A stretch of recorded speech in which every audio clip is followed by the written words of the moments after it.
trotro as we find them.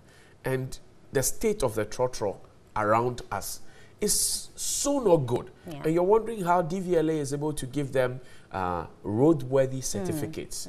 Some of them not so good. Right. I mean, I go to Trotro Diaries on Facebook, for example, and check out some of the pictures that so Boring. not good. So not good. The seats are torn. Sometimes you find sharp metal objects, you know, somewhere. You can actually see the floor. The roof is leaking. The seats are not properly adjusted. And people pay money to sit in this thing because they don't have an alternative. Exactly. If you have to come from Kwabenya to Accra Central, and you can't walk from that. No, you can't walk that distance. Cannot walk. You certainly cannot walk. But anyway, guys, let's touch on headlines now. We'll start off with Ghanaian Times. It says, AG downplays request for prosecutorial powers, says not dying for it. And he's telling Mr. Daniel Domlevo. Also, 2 pregnant women, 7 others drowned in the Oti River. But IFS also urges government to hedge oil imports. Then the cash for seat report debate. Minority stages a walkout, but majority approves and adopts the report. These walkouts. Yeah, I mean, yesterday I received a document from Sami Obing, one of my friends out there. He has an organization that focuses on Parliament. I'm trying to look it up, you know, to share with you what they had to share with me. And very interesting points he raised there. That look, the walkouts that the parliamentarians do is perhaps not the only remedy that you have if you disagree with, because Parliament's own standing orders has a portion on how to resolve division. Right. I'm trying to find a document. Maybe they just skip that part in their book. Yes. Have you found it? I don't know. No. Very well. But Johnny, when it comes to this cash for seats, at least out of the discussion, the things we have picked is the fact that the majority has exonerated, or let's say the committee exonerated the trade minister. Also, we hear that there weren't any, as it were, fake documents produced. Then finally, for me, what we seem to understand is the fact that when it came to the committee being set up, my worry at the end of the day is why set up a committee which is made up of varying people? And so we're agreeing that we're bringing this different expertise on the table to actually ascertain the truth or the veracity of these allegations that were raised. At the end of the day, when you sit down to go through all this, I believe that because you know taxpayers' monies are going to be paid to these committees to do very good job, you would come out with a credible report that both sides seem to, or everybody ideally agrees with. I mean, when cases go to courts, not every judge may be in agreement of a particular issue, but overall, the agreement or the fair view of everybody is what carries out in the committee's report. And so when you walk out just because you don't think it is the truth, or it's not the full facts that were put out, does it solve anything? For a moment, I thought that, well, I mean, the walkouts are becoming too many. I thought that, well, our IMPs are on some keep fit schedule of some sort, but don't mind me. So I found a document that is a parliamentafrica.com. There's a press release, and I'll jump to one of the recommendations that said, well, in a country with painful history of how MPs have failed to diligently consider papers before them, leading to some embarrassing parliamentary decisions in the past, we fail to appreciate how the 270 other MPs who were not members of the special committee were expected to make proper sense of a report of over 140 pages in a matter of hours in order to arrive at a good decision. See, Parliament itself, the committee presents the document, 140 pages. I don't know which genius can do that in, say, 4 or 5 hours. Read, flip from page to page, and do a proper analysis. And that's a very solid point they made.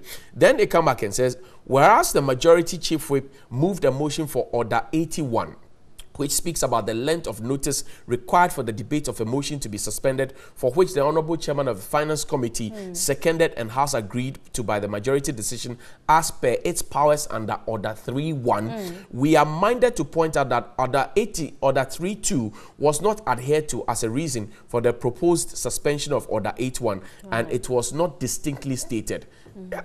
See, their own standing orders in Parliament we're not properly looked at, and these are guys who are in Parliament with them every now and then. So I don't know really. And he thinks that, well, up until now, they think that we spent close to 500,000 Ghana cedis just to have these sittings. Right. And for us to come back and have no leeway and no extra debate, and the fact that we can't even make a conclusion of what it is, then you may as well say it's a wasteful venture. Exactly. And so how many of these committees are we going to have? Are we going to suggest to the speaker to set up and then have it gone wasted? I mean, 500,000 Ghana cedis can do a lot. It does. Can do a lot. It could buy a DNA machine for Kolebu. It certainly can. It could buy a DNA machine for Kolebu. And can refurbish the police quarters. Anyway, but let's do the finder also. It says 7,040,810 addresses have been registered with the Ghana Post GPS digital property addressing system. Also, police service launches 10-year transformation program. Government has ordered 100 Toyota Corolla vehicles for the police. Then Mr. Lantremating, Minister of Trade, says cash receipt, minority caused financial loss. And then finally, 2 pregnant women and 7 others drown in boat disaster on River Oti.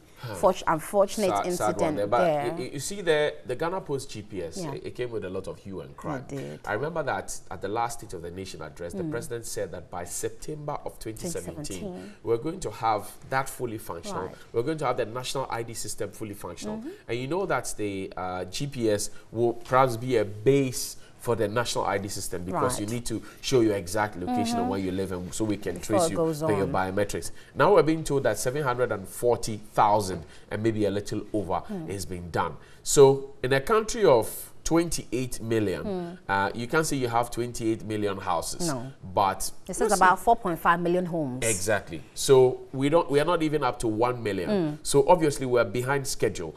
Does that impede the progress of the national ID system? Because the president, we know, was giving his card at that time. Is the president's card functional? Right. If it is not, so what was the show about? Because it was launched. Between that launch date and the time that we want to implement it, how much are we pushing into it? Because we're made to understand that the framework is already there. We're only tightening up a few loose ends. Right. So what is the problem? Nobody is explaining to us what the problem is, why we couldn't meet the deadline for it. Right. Because I still have a problem of carrying my passport, carrying my NHIS card, carrying my voter's ID card, and sometimes your birth certificate, which name you'll be told not to use your junior or your nana, but now it's been resolved. So you carry all of those around. What if they get missing? What will happen? What is going to happen? But I mean, in as much as I'm happy we've moved away from the discussion where Ghana Post GPS, we're talking about we're paying, we're stealing it, whatever it is, and now we're actually using it, because they seem in this particular report to be finding other avenues to get people enrolled onto it. So with the NIA, for instance, they say that he announced that when the National Identification Authority commences registration, people without digital home address who visit the registration centers will return home with one. This, he said, will be done with support from locals in the vicinity of the registration center who would be engaged to assist registrants to locate their homes on the Ghana Post GPS to create the address for them. I thought, so at least that also creates another avenue for those who can't do it themselves, those who may not. This is where I have a problem. We're told by the Ghana Post GPS itself that to acquire your GPS, you need to stand at your gate to generate your GPS. So now I live at Kaneshi.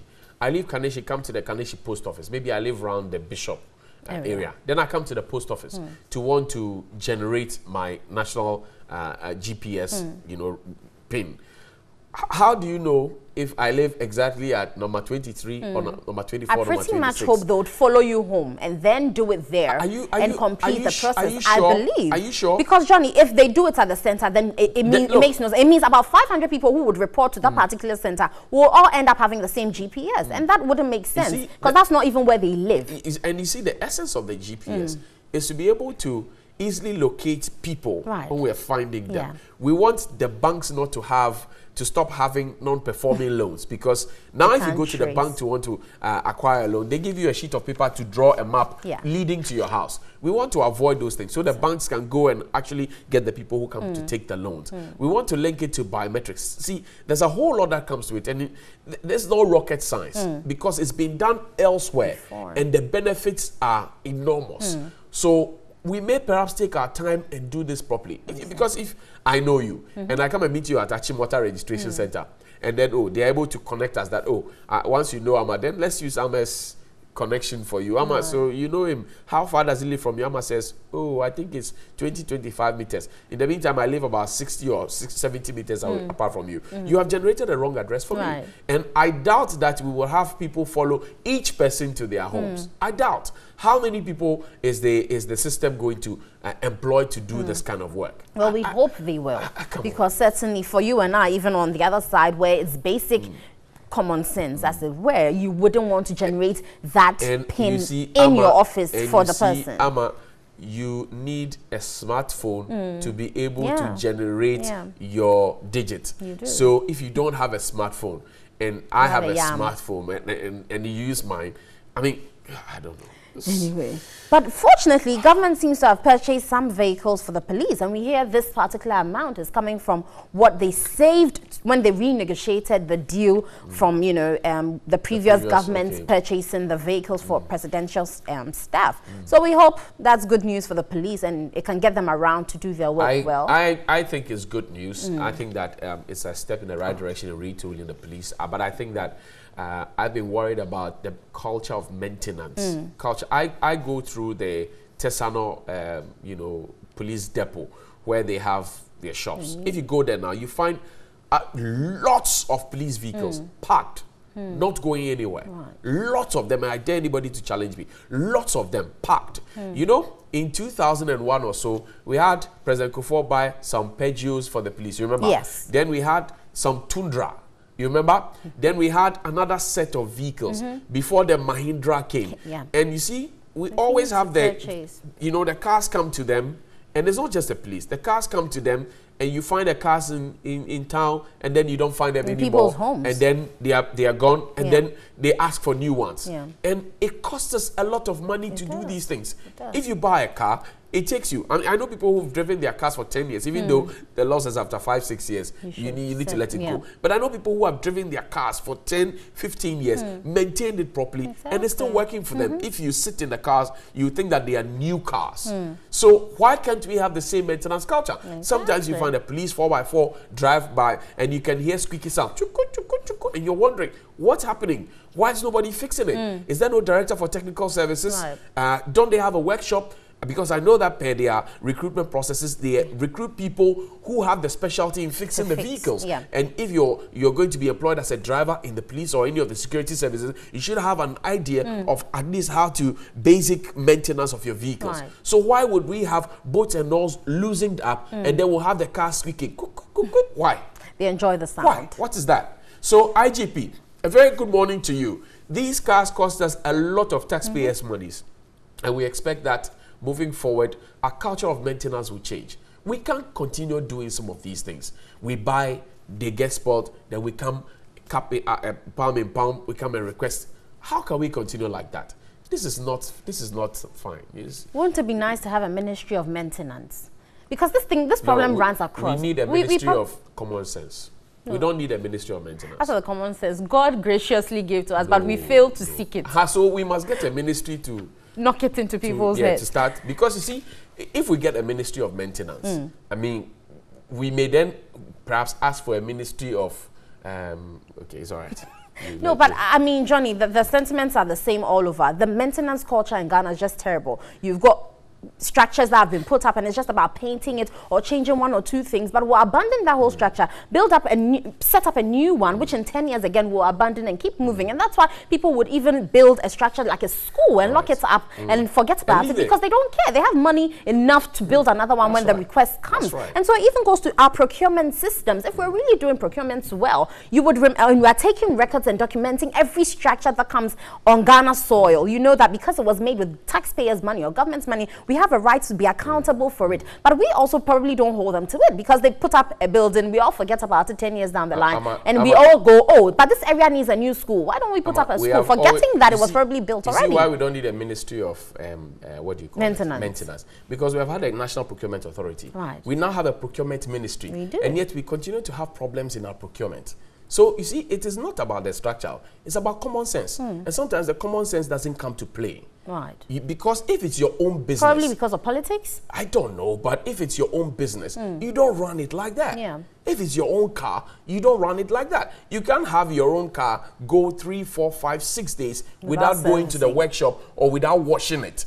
But you find government vehicles out there, and the drivers are comfortably sitting in them. And sometimes they make the excuse that, oh, you're too quiet, nearby. We just got back from a long trip. Really? Johnny, but if you made that same excuse, you'd be behind bars. I don't know. I mean, you see them with their lights, their tail lights are broken, headlights are broken, sometimes don't police work. Vehicles, the trafficators are broken, they are not working, one light perhaps is off, and they're driving, and you see the irony, they will stop a vehicle that has a little problem and arrest it. Yes. And I think, and I say to myself, what gives you the moral right when you are doing the wrong thing to want to arrest me? Certainly. What gives you the moral right? Is it the fact that you are in a uniform? Or you have a crown on your beret? A crown. Anyway, guys, let's put some breaks on. We'll take a break. We'll be back with more here on New Day. Stay with us.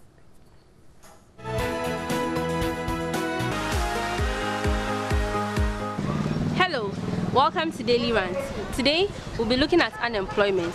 Recently, the Minister for Agric came out with a figure, 745,000, as the number of jobs created by government under its flagship program, Planting for Food and Jobs. I'm here to find out your thoughts about the subject. This is Daily Rant. Let's keep talking. Mame, she in Koyi, because that when you get to the backyard there, you ball a good one. It did more than 3 months. I want to say the jobs now government are creating is under the Planting for Food and Jobs. Not just I know the fat tangas for Juma cry. So my creative jobs under that, under agriculture. Me patch media, me who be. No credit, me who be.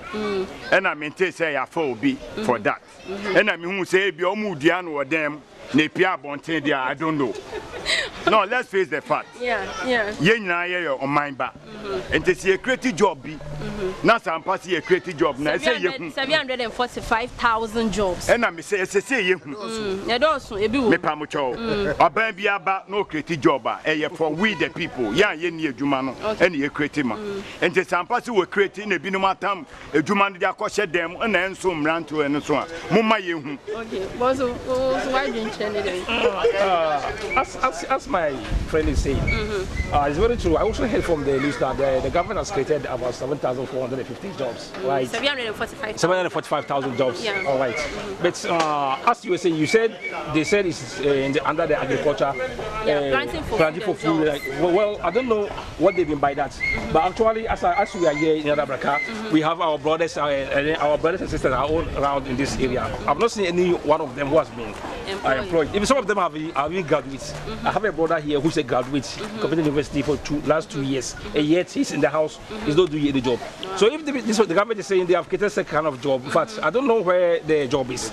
And even those who are not even working under the government, the work that we have been doing previously, as I stand here, I used to buy palm oil. I'm doing palm oil business. I buy palm oil from the villages and take it to Nigeria. But as I speak right now, due to the change of the government, our business have collapsed. Because formerly you buy palm oil at the cost of that yellow gallon, the flight oil at the cost of 600. That's the maximum price. But as I speak to you now, if you go to the village to buy it, it's 100 Ghana. Before you pay for transportation, you take it to Nigeria. So how much do you get? For the past 7-8 months, we have not been doing anything. We cannot buy the palm oil. You can't even get it to even buy. Okay. Well, what do you also think about the number? Because Obana care Beme Pinya, Biana Jew fireman. If you are a cocoa creative job, ni a Kemukuma Ashiam and Uchumo, Name Bashiana, Lafinina, Biana Menuchuma Bahame. Tomo, come on, Nekagalam Sine. Back Asham and Amisham and Chumoname Bashia. Co creative Uchumo, Menuchumo Kabahane. Nuchumo GP, Abaka Shiname Bashia, Menuchumo Bachu. Bon, Kuran ou tabie ni workbo. Bien ni workbo FT. Uchumo FT. Baba tashi oyebi kenga kebiji amba tashi ko beshka me ask. Maybe in paper it has been tackled, but physically it's not. Because the children are still rotting around. And when you don't take care, even your last money in your pocket, they will tackle you and take that money. So if there is any employment, you will see them that they are doing. So for us, maybe in paper that they see, but in reality, my brother, my sister, nothing has happened. Really? Yeah. The government need to do more. If really, we need to see. What my brother is saying is true. The issue of unemployment is even increasing. It's even increasing because if you look at the statistics, just go down and see, people are even completing school, they are not getting jobs to do. And then even others who are even working before, their works have collapsed. So how do you tackle unemployment? Those who are working, they are no more working now, and those who are not working are also getting jobs. So it is increasing. So to my view, the issue of unemployment is even increasing. It has increased. It has increased. So do you think the number 745,000? Do you think is it accurate? Because the General Secretary of GAU, Mr. Kariwe, he came out to say that there are question marks to the number. Until Ghana Statistical Service comes out with its own number for verification, he's not going to accept the number that the Minister of Agric was putting out there. So do you think that number has been inflated? Of course. Of course, the number has been inflated. I can say, I can really say that because that 745,000 is not a small figure. Yeah, it's a huge number. It's a very huge number. And if you are able to create an employment, that 745,000 give them people job to do. Then, in fact, even if you have to take for 4 years to do that, you have done something. Yeah. You have done something. So this number is being inflated. Me, I don't agree with it.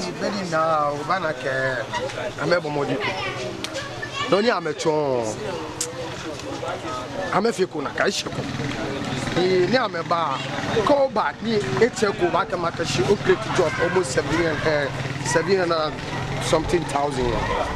Minake be ke ya shen minake be abapla wo bagbo because bi an any shene 1 year we shop kokoko no ke wona kele be bi an le be abapla bona e wa esani government dia akwe shia fe shia onya fo ye shia bona shia fe shia onya fo ye shia be ja amani ametaji ye jeme obana keka me ye parliament esani amawie money me yo shia na me be ko e ni ame fi ame ni ame ko ame because when I get politicians say ame suma be fe woni me wo yo mami she come and tell no ko e ba me ba outside bona wo ni ame ta na me ba outside ni wo money say na me create ka me ba me mali wa me create ne ke bia na new jobs ni ame ka me create e mi na kono eku e ya me kotokumi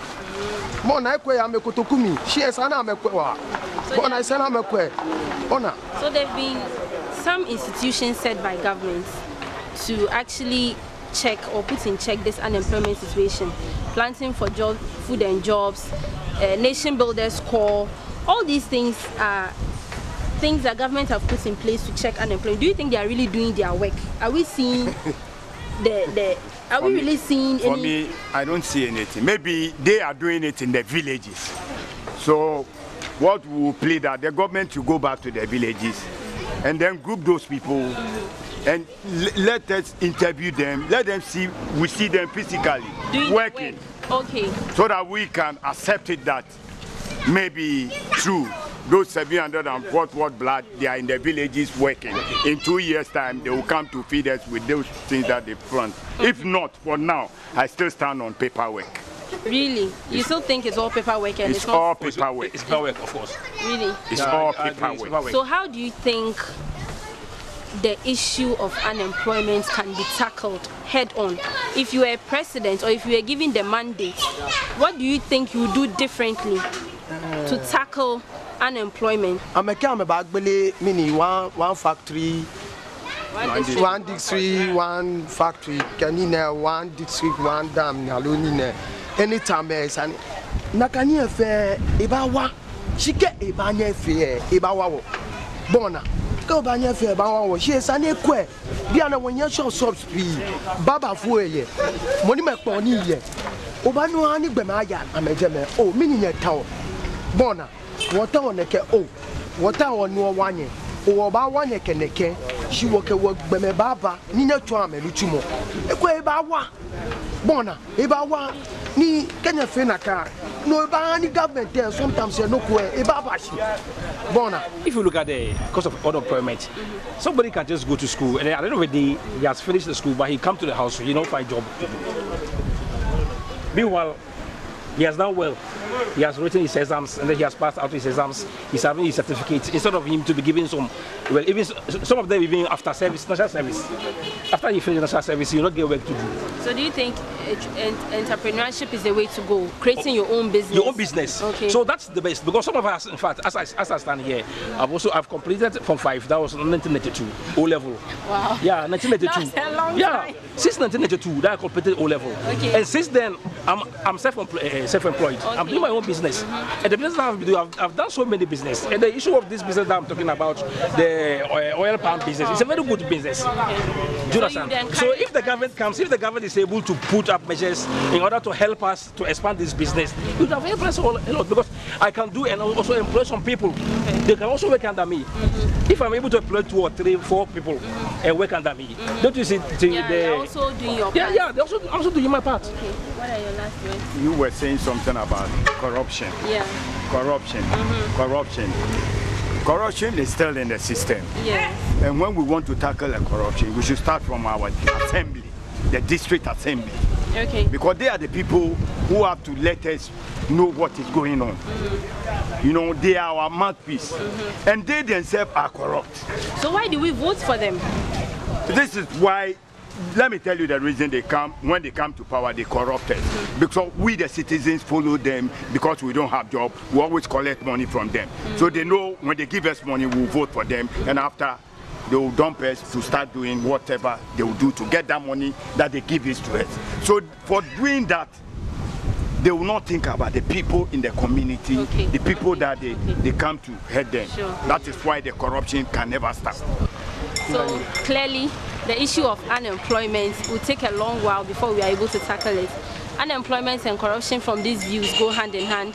Do join us on our various social media platforms with your comments. This is Daily Rant. This is what it feels like.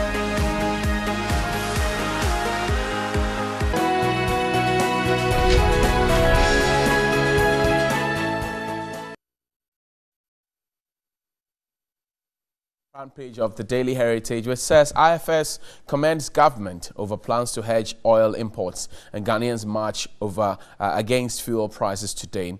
Reckless driving is weapon of mass destruction, says road safety ambassador. The Daily Statement says committee exonerates trade minister over cash for seat allegations. 13 factories to be established under one district, one factory in the central region. And please get 100 cars with savings from dodgy NDC car deal. 500,000 farmers targeted in a great job creation program. The Finder newspaper this morning says 740,000 addresses registered with Ghana Post GPS digital property addressing system. Government orders 100 Toyota Corolla vehicles for police, and 2 pregnant women, 7 drown in boat disaster on the Oti River. The Ghanaian Times says AG downplays request for prosecutorial powers as requested by the Auditor General. She says she's not dying for it, and minority stages walk out in the matter of cash for seat report debate, but majority approves and adopts their report.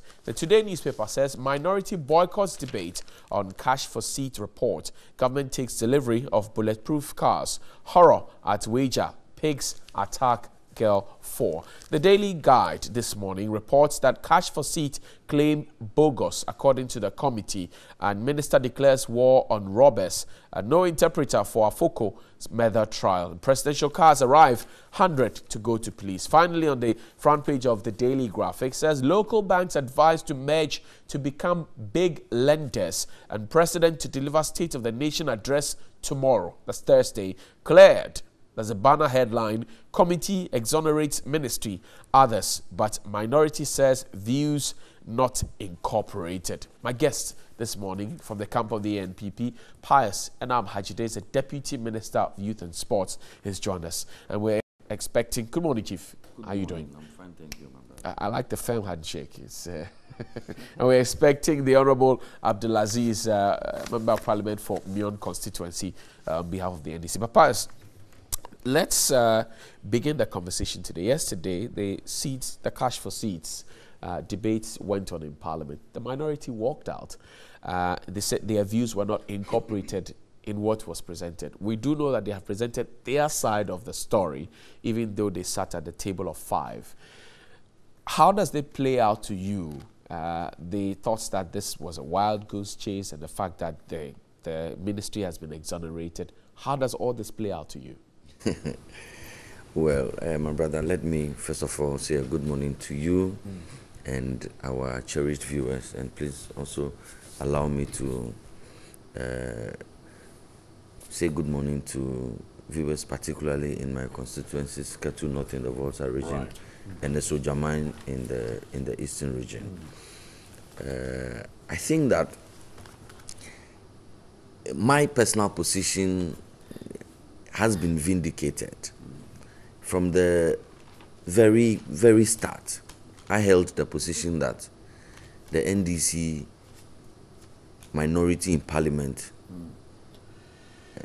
intentionally was taking this country for a ride and were engaging in a merry-go-round that was leading to nowhere. How so? They knew what they wanted to do. They knew that they just wanted to rabble-rouse. They knew they just wanted to catch media attention and occupy space and be relevant in the scheme of things.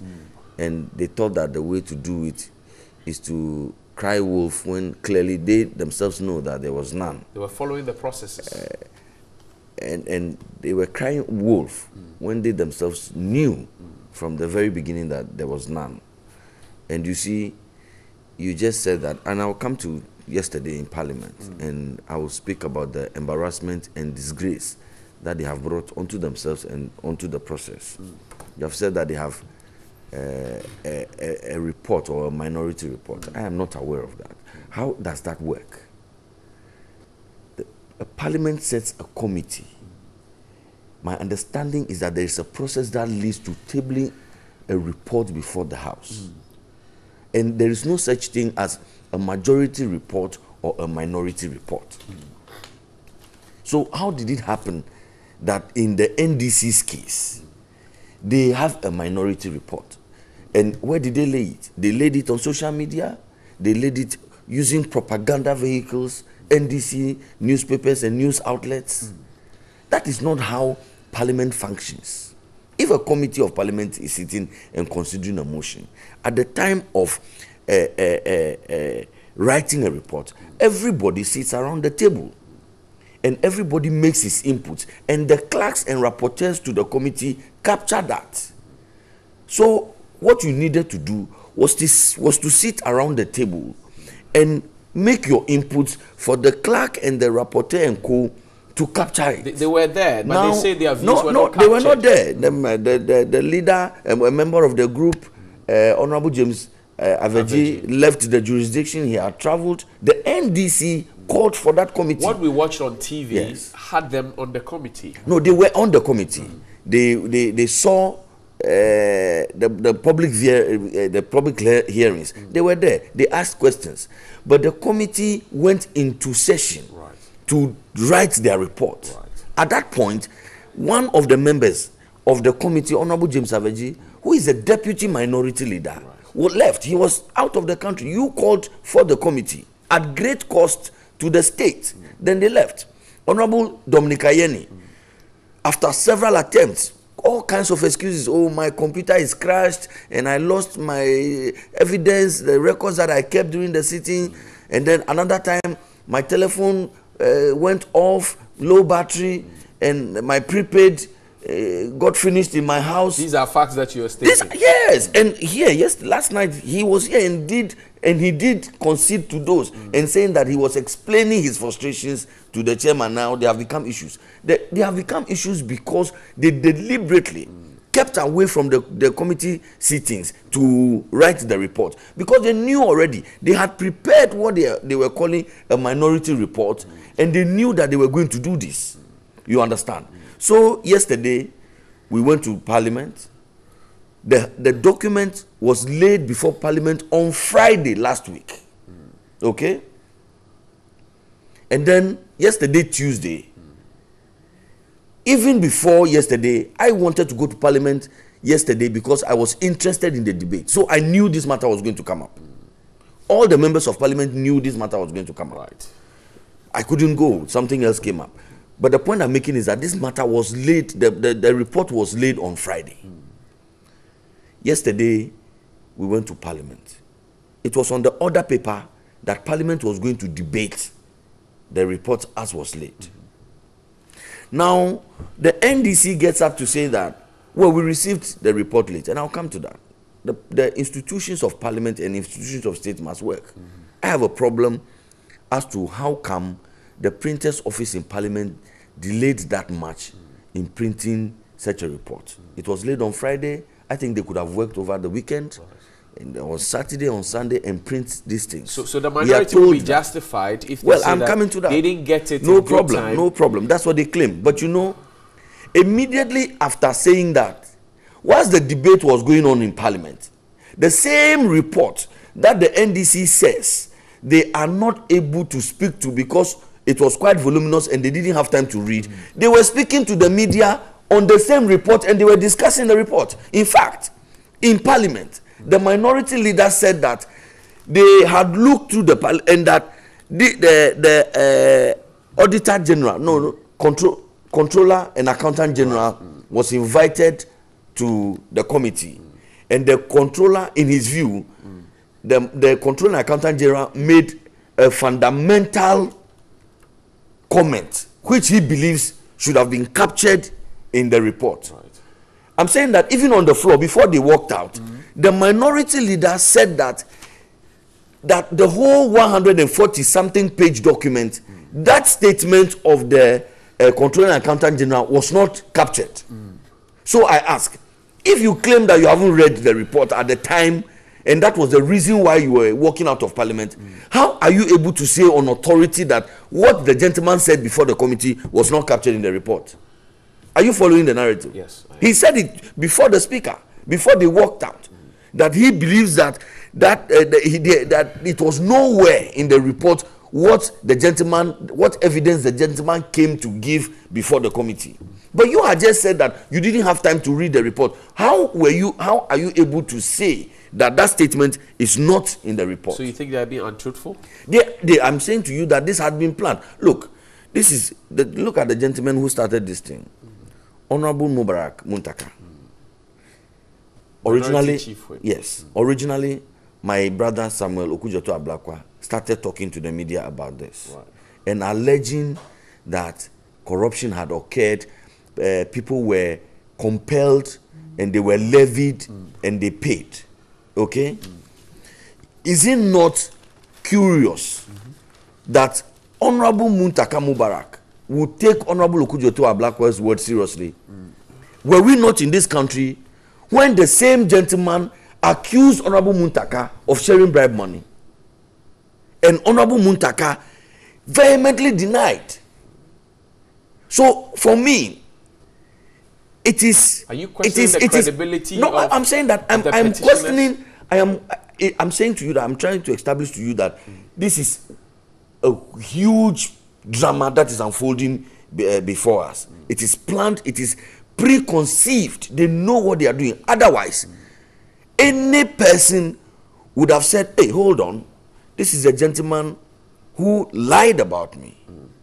This is a gentleman who manufactured a story about me." When he's saying something about somebody, hey, hold on, let me cross-check this and be sure. Okay? But he went after him. They are the same person who a few days ago or a few months ago you described as not credible and that Parliament shouldn't take his word seriously. He came now to support the motion that you laid, accusing somebody of a similar offense that you denied. Times change. Evidence may abound. So I am suggesting to you that my understanding of that drama is a grand design by the NDC to manufacture crime and hang it on the MPP when none exists. And it has been consistent. Honorable Energy Minister, during his vetting, they cooked a story, they brought it up, it collapsed. Mr. Boache Jaku, you mean? Mr. Boache Jaku. They cooked a story. They hanged it around the neck of Mr. Boache and the MPP.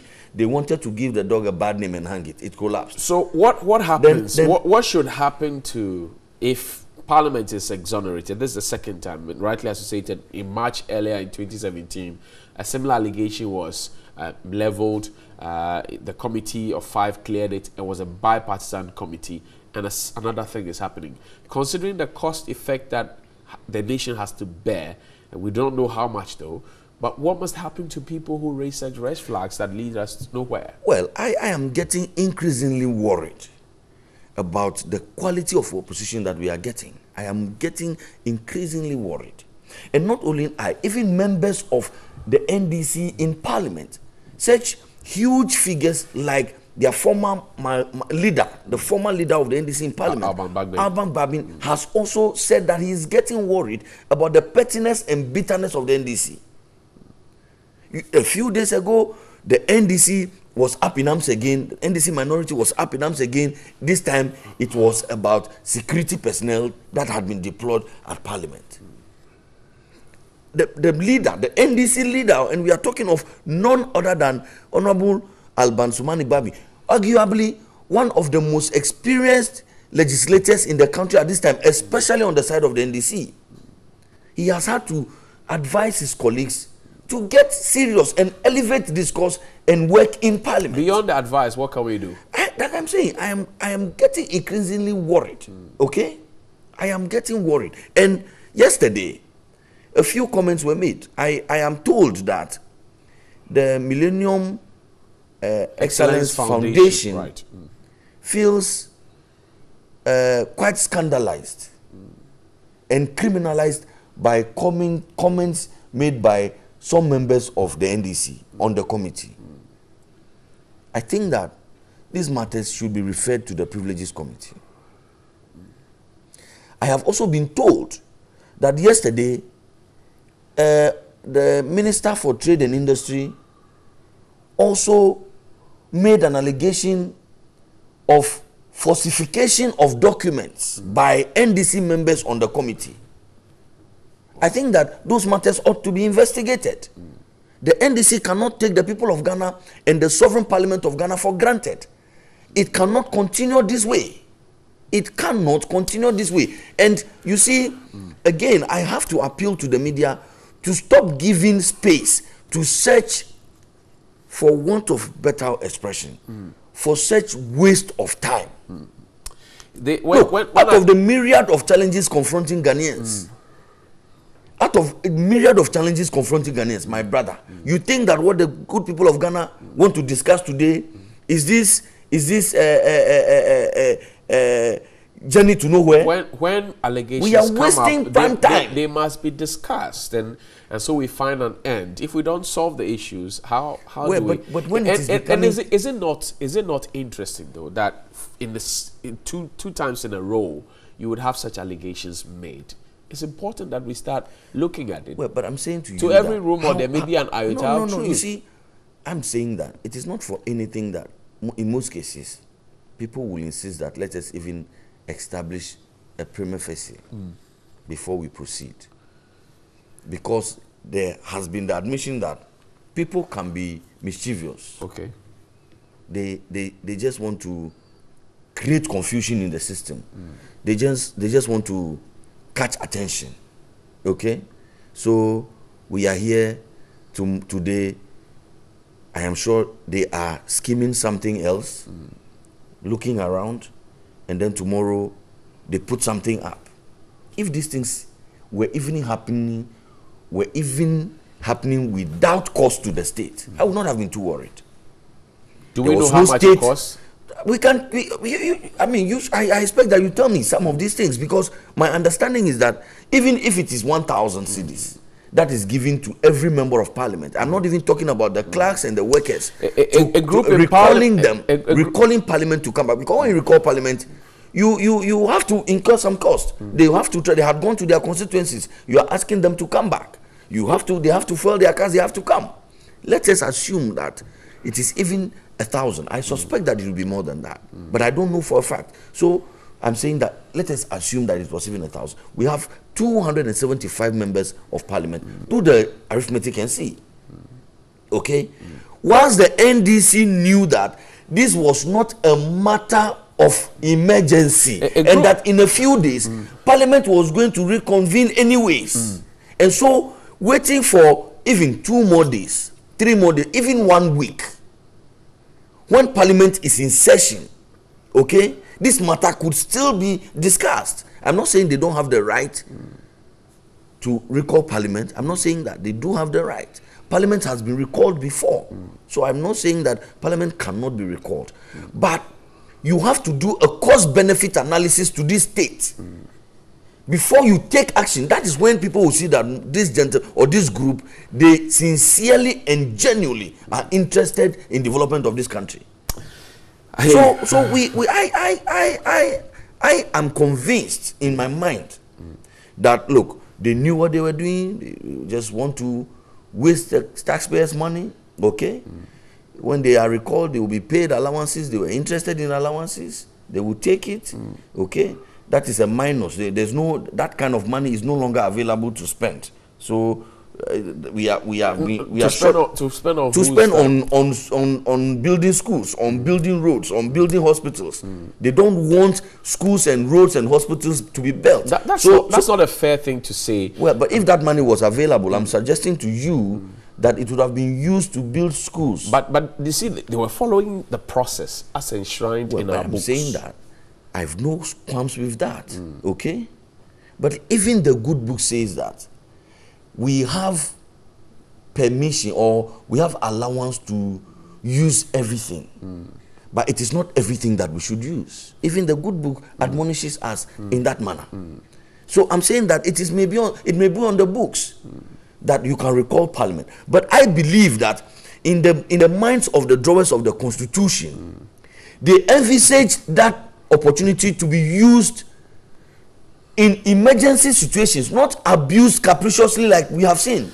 Okay, Pius, I thank you very much. Daily Graphic back page says stakeholders call for stiffer punishment for illegal fishing. You can join us on WhatsApp 0508235228. We're still expecting the Honorable Abdulaziz Mohammed, is the Member of Parliament for Myon constituency, on behalf of the NDC. When it comes up, we will have a conversation with him. But just to run by you, PN Africa, a group that's interested in the workings of Parliament, yesterday it estimated that we could have spent close to 500,000 Ghana cedis in the cash for seed probe, and they want a full disclosure of how much was spent in that particular enterprise. But on to the story. It says stakeholders in the fisheries sector have called for stiffer punishment for persons engaged in illegal fishing activities, through which the country loses about $100 million annually. Illegal, unreported and unregulated fishing is estimated to cost the global economy between 10 and to $23.5 billion annually. In Ghana, it has been identified that the artisanal fishers who form about 70% of the fishing sector and engage in small-scale fishing with canoes are the main culprits of this. This was a disclosure at an event yesterday. Elizabeth Ofole Kwe was there yesterday. And it becomes increasingly worried, Pius, that fish, which is a natural resource of some sort to us, is now depleting. We've had our issues with pearl trawling, light fishing, but we don't seem to find an answer to the problems. What is it? What's the problem? Why can't we fight it? Well, first of all, let me associate myself with the call by the stakeholders. I mean, the loss to this country through these illegal fishing activities is great, and we should take steps as a country to end some of these illegalities. too many illegalities have been allowed to fester in this country for too long a time. I recall the menace of illegal mining, Galamsey, and that is why some of us were happy that we, as a people and as a government, were frontal in confronting that menace. I think that the attitude and determination, the zeal, the political will, that was exhibited in that fight, similar enthusiasm, similar determination, similar political will and courage should be attached to even fighting illegal fishing. Ours is a blessed country. We have a large shoreline. We have rivers, and we can do fishing. In fact, we can fish to feed this country and export what is left. In fact, I have been advised severally to use fish over red meat. Right. And that health-wise, fish, the consumption of fish may even be better. Omega-3 oil and all those. And all those. So there should be a deliberate attempt on our part to promote the consumption of fish. It is good. It will end up reducing our health budget. But if the fish is not there, chemicals are being used for the fish. Absolutely. How do we arrive at that conclusion? That is why I'm saying that we should confront this menace frontally, and we shouldn't care whose ass is God. We should go all out. We set up the marine police to deal with this. Well, and now we're being told that the artisanal fishers, those who use the canoe, they are the worst culprits. They will do it and then come back to sound the alarm. Well, you see, criminals by nature are always creative, and they always get ahead of the system. How do you know this? Oh, otherwise we will be arresting them. They are able to succeed because they want to find creative ways of beating the system. Okay? And so, why did you ask me how did I know this? I'm asking, I'm curious. I'm very curious. I want to know, because you said it emphatically that criminals are creative. So yes. If you monitored how criminals operate, you know that these people, if they actually wanted to put their talent to good use, we would have been better off. They can find all kinds of ways to do all kinds of things. So that's what I'm saying. We need, it's not just a question of establishment of the marine police. That's a good step. We need to augment their effort. See, they need equipments. We need to give them that.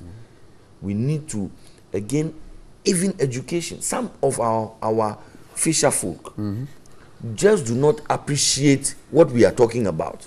For instance, the kind of nets that we use, this light fishing. Sometimes, I am told that sometimes fisher folk even poison fish. They put dangerous chemicals in water bodies. So when fish consume those chemicals, then the fish are either disabled or they die and they go and harvest. Okay?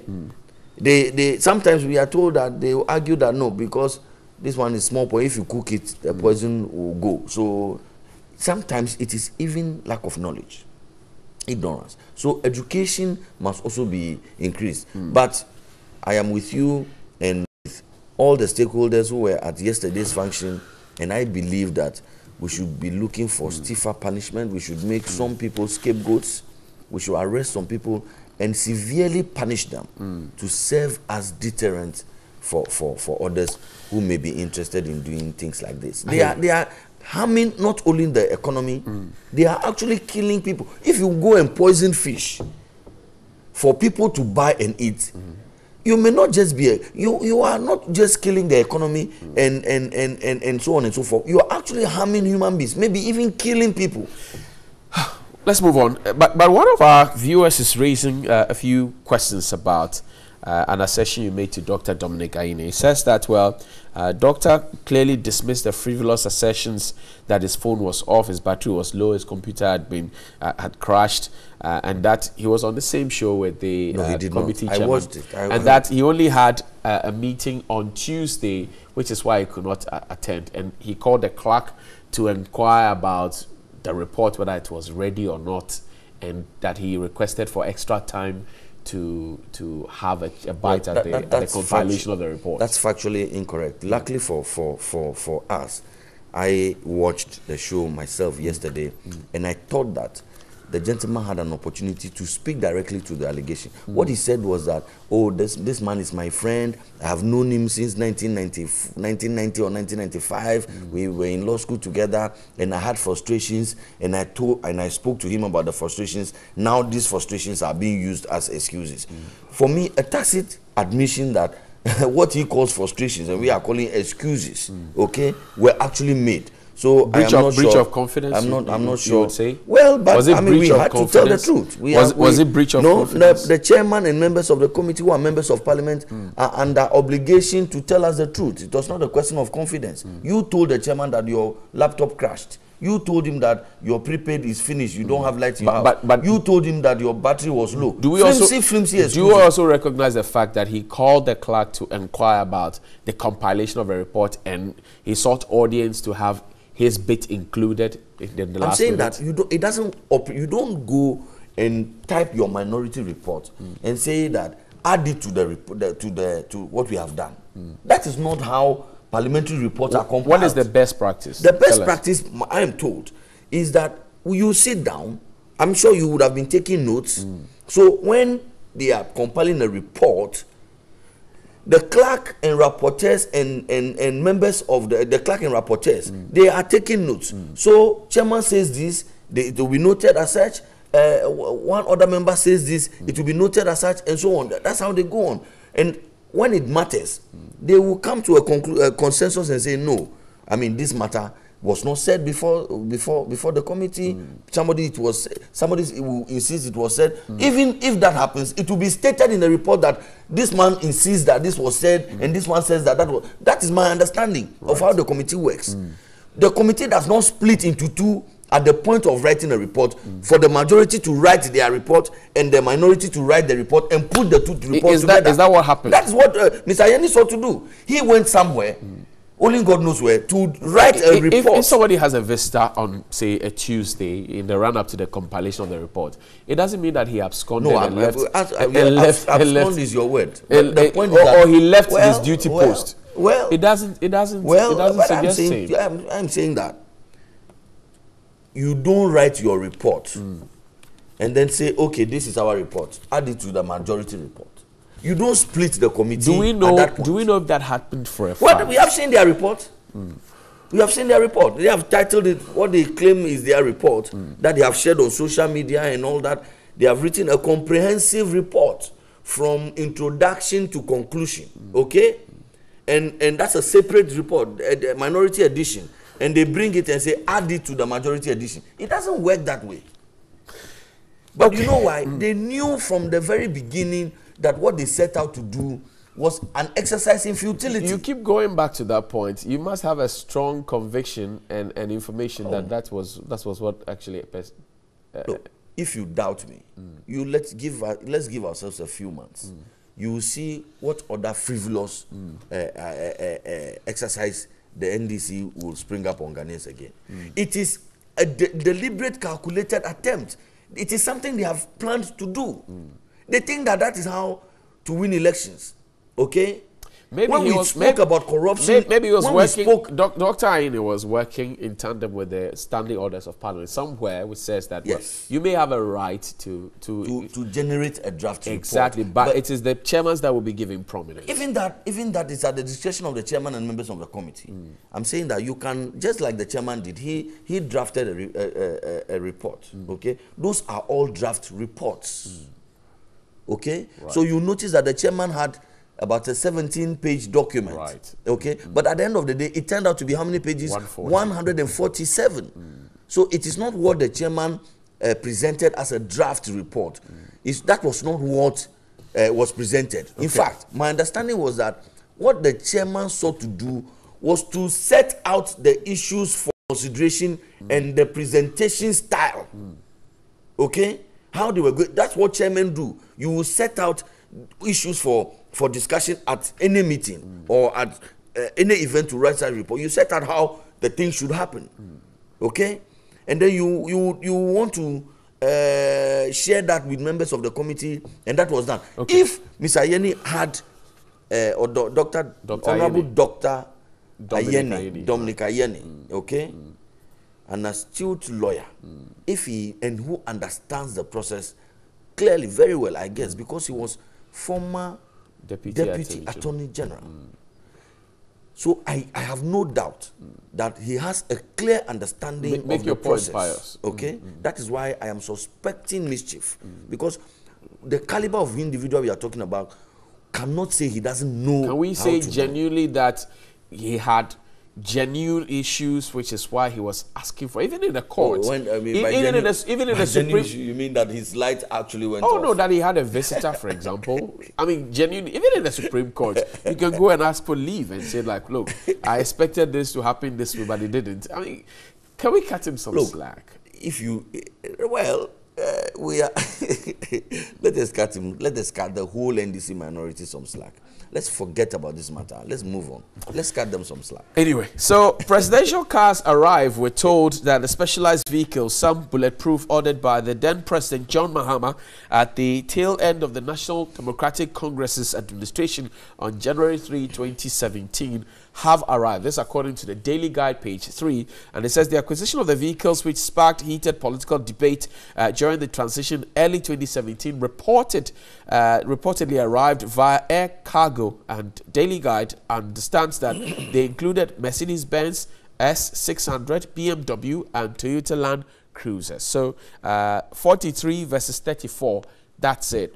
Is it another case of your hands being tied, as suggested by Minister for Information, that the contract was so binding that we couldn't run away from it? Well, thank you very much, my brother. First of all, let me explain. And that I am particularly impressed with the attitude of His Excellency the President. It has been a year plus ever since he became president.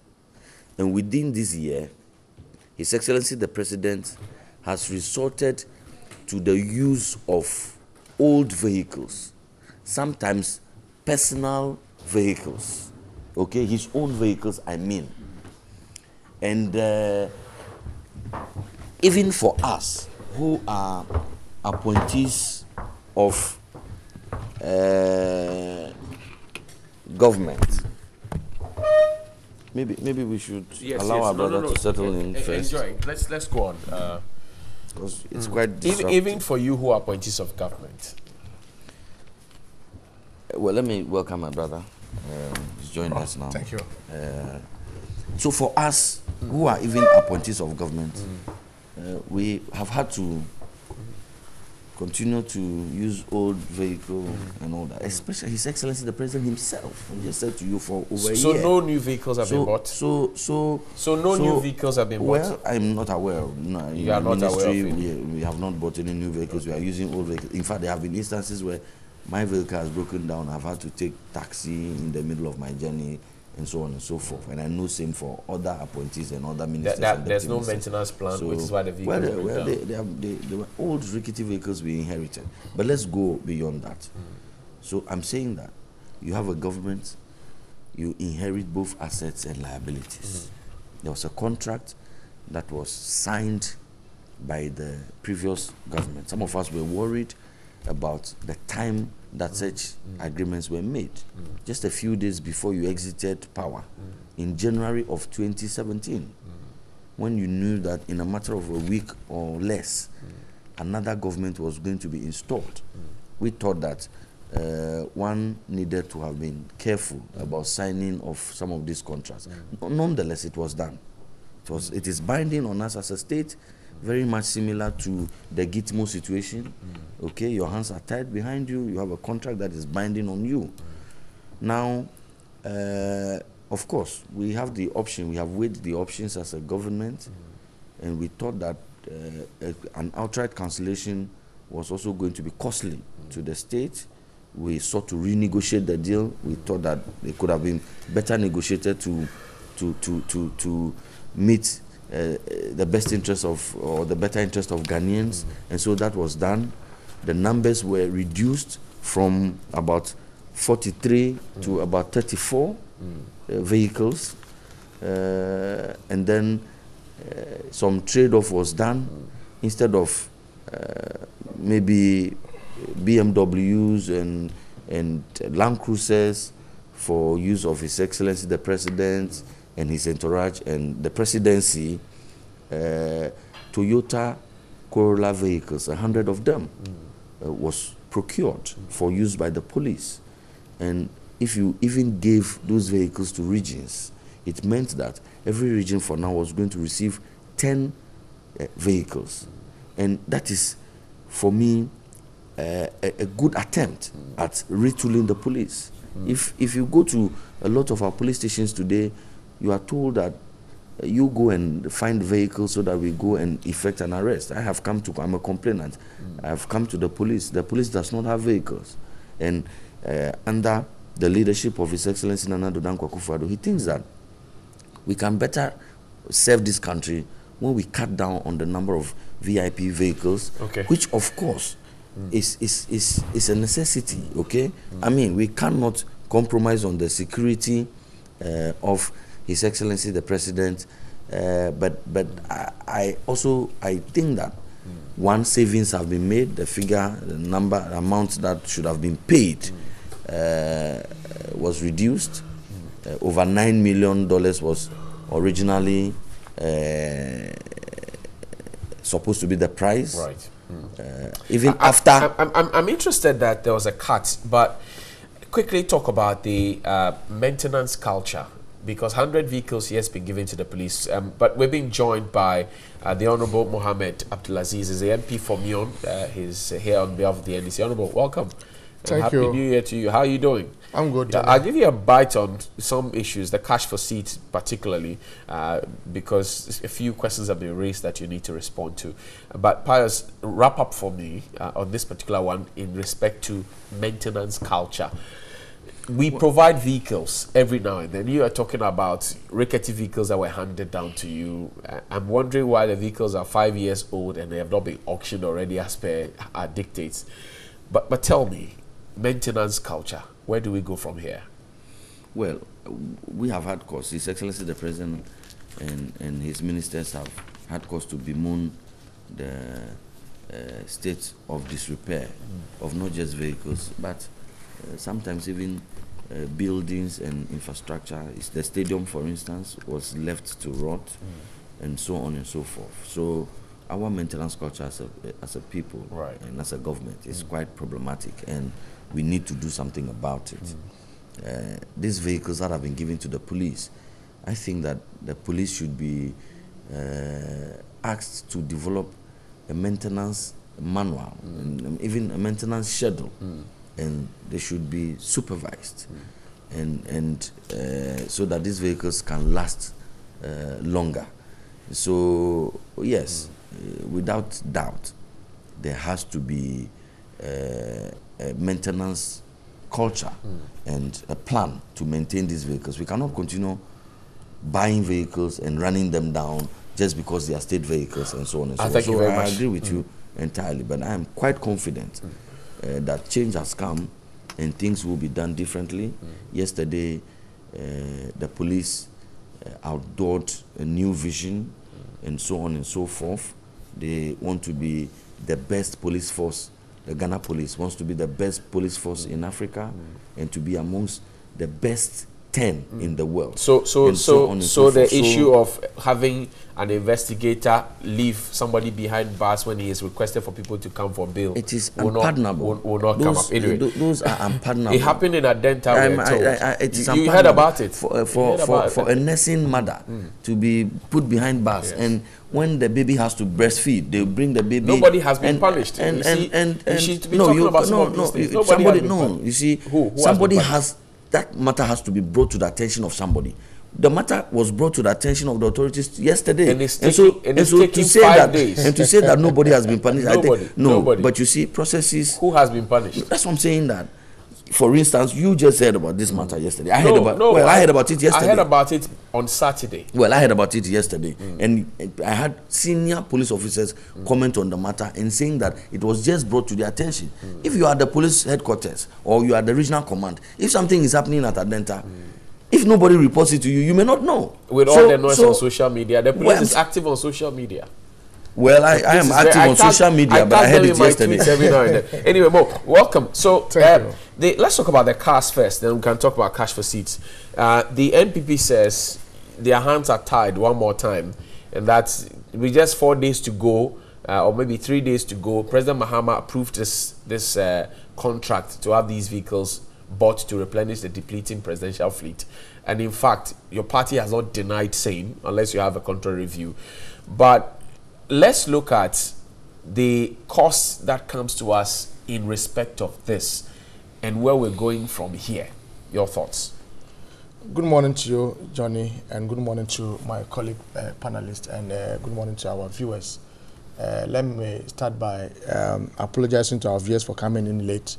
It wasn't intended, but on the issue of the fleet of vehicles, I would want to put on record that yes, those vehicles were bought during the last days of President Mahama and the NDC, but it is also true that it was at the request of the incoming administration at that time.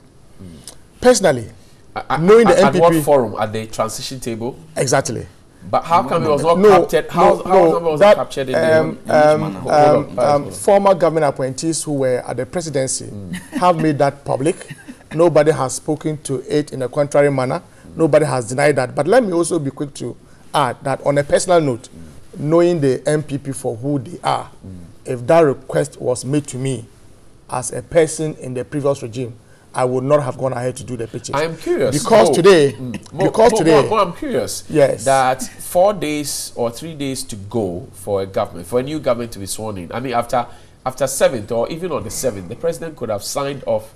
President Akufo-Addo could have signed off those contracts. Well. Let us even admit that the mandate of President Mahama and the NDC expired on midnight 6th of January 2017. Right. And so every contract that was signed, every decision and action that was taken up to midnight 6th of January was valid and proper. I agree. But you are saying that President Akufo-Addo couldn't wait for 3 days to sign his own contract. And so what I'm saying is that if I was personally, if that request was made to me, trust me, knowing our friends for who they are, I would not have granted that. Why?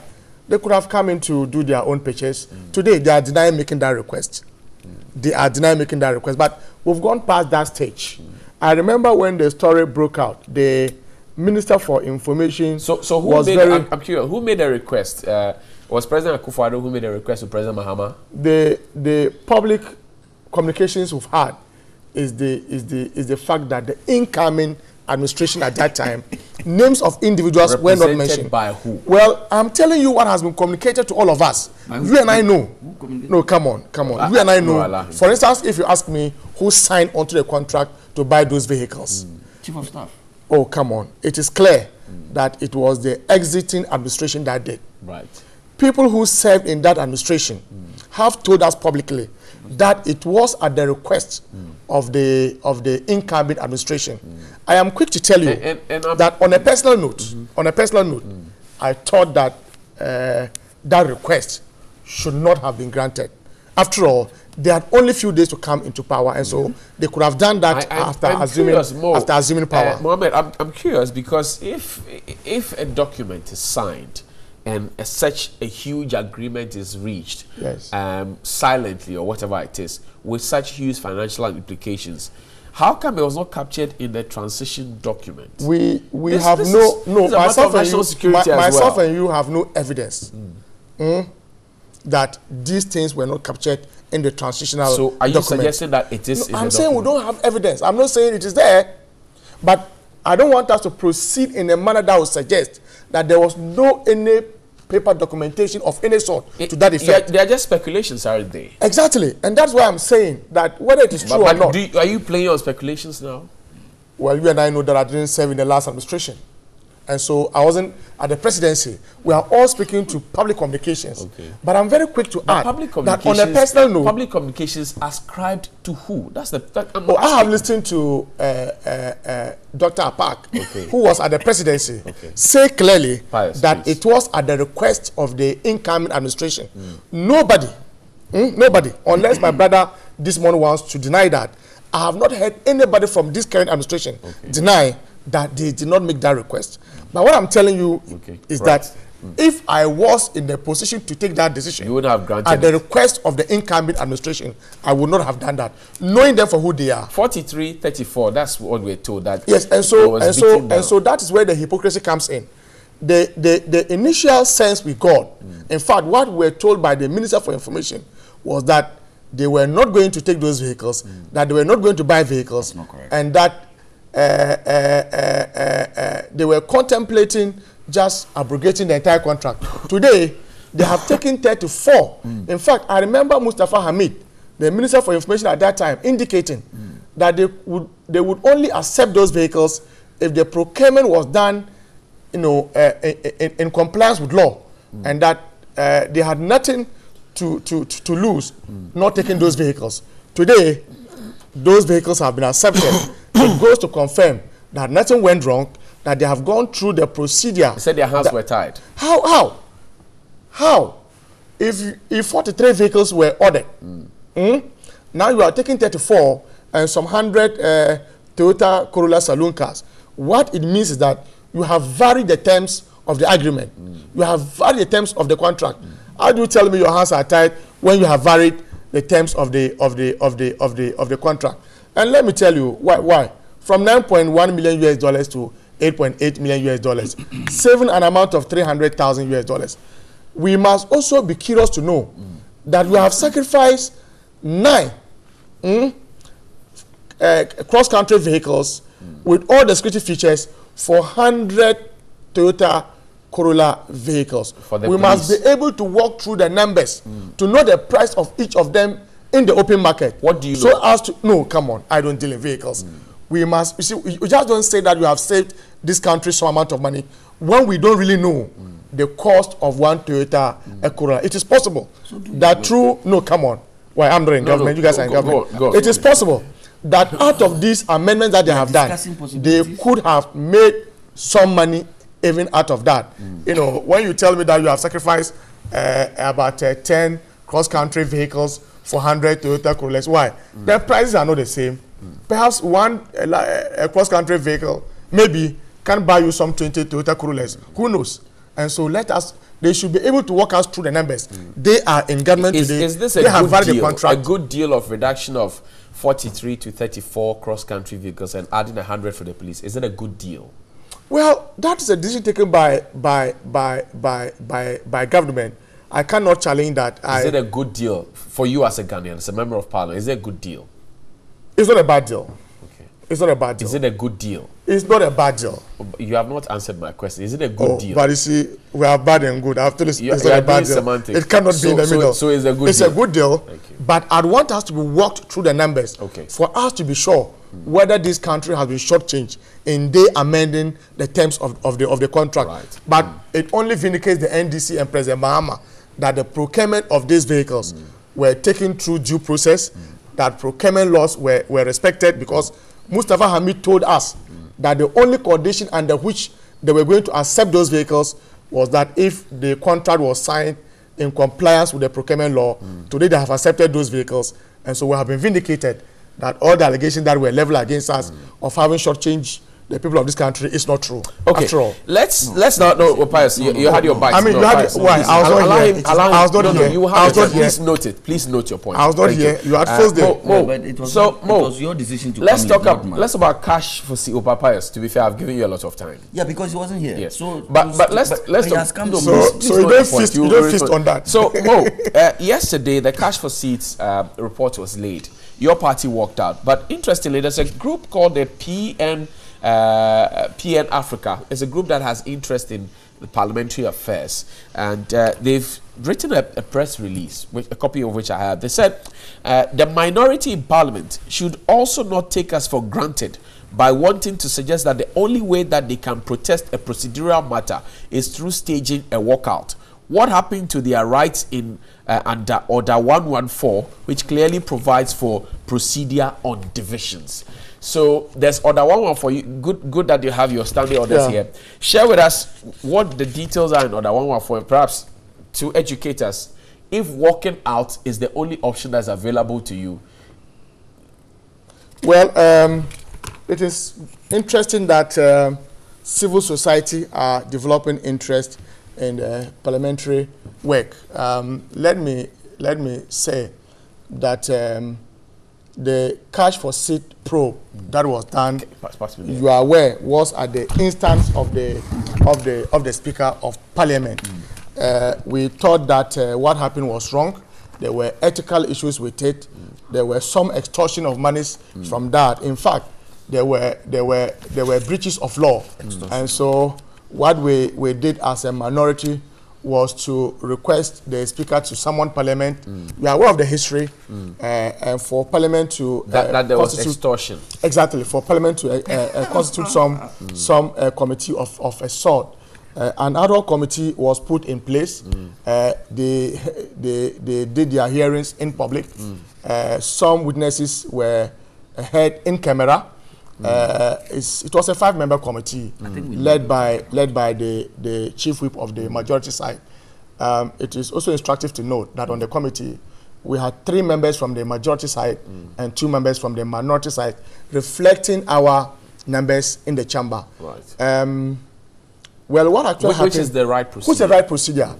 But you see, when you have a committee and you go through a matter like this, all of you come together to do a report. Each member is given a copy of the report for you to satisfy yourself that the report reflects the proceedings of your meetings or hearings.